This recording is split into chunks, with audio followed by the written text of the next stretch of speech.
Hey guys, welcome back. In this video, I'll show you how to verify your Payoneer account. First, go to payoneer.com and log into your account. On your homepage, if your account isn't fully verified, you'll see a banner in the verification center saying you have information to submit. Just click the Submit Now button. Once you're in the verification center, you'll see different documents or information to submit.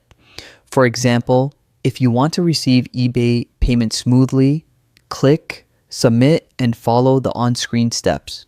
You can also provide your business profile or website to avoid delays.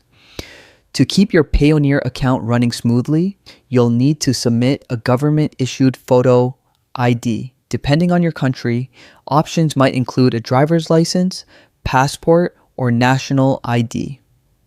Click Select Document, upload your file, or drag it into the submission box.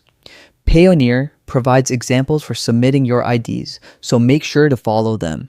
Submitting your documents correctly will speed up verification. Usually, your account will be verified in a few hours or a few days, depending on their queue. And that's it. Your Payoneer account should now be verified.